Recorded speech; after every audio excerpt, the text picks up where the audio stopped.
We are being very careful, working with our partners who have the ability to test, to make sure that we are testing those people that we need to at this point. We are not testing individuals who are asymptomatic unless they have very significant risk possibilities. So I want to reassure people that we are testing as much as we can, but we do want to make sure that those folks who are symptomatic and who could potentially be exposing other people are being tested. I also want to remind everybody about mass gatherings. There's lots of questions about that. We have a number of events this weekend. There are discussions that are happening right now about that. We also understand that the governor will have a press conference later this afternoon providing more specific guidance to the state as a whole.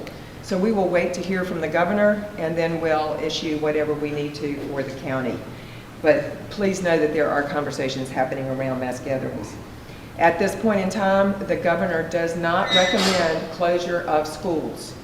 So we are not recommending closure of schools at this point in time. Just want to let everybody know that we are fully engaged in our coordination efforts here at the Emergency Operations Center. It was opened yesterday at 1:00 p.m. and will remain open for the duration of this event. Our emergency operations plan has also been activated, along with our joint information system, which is our group of public information officers. They're always coordinating and working together to ensure that one message is coming forward from the city and the county as well. Also, we have a policy group in place, which Chief Johnson is the coordinating entity for the policy group. They work at a more strategic level. The members working in the Emergency Operations Center are constantly working to coordinate and communicate our resources here in Mecklenburg County. We also serve as a point of contact for NORCON Emergency Management at the state EOC. I want to reiterate that Gibbie Harris and the Health Department are the incident commanders for this event and this incident in Mecklenburg County, and we are supporting them wholeheartedly. So there are plans in place. We do not have community spread, so you may not be seeing some of the things that are visible in other communities. But there are plans.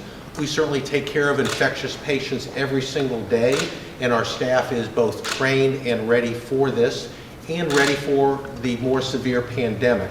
Working closely with the county and the city, we think that we have everything in place so that we can handle those things, whether it's exactly what you saw on the TV or not. It will vary by site most likely.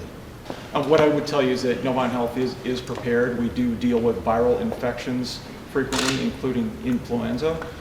We are looking at what other measures we can take. We have separated our emergency departments in sick and well areas currently.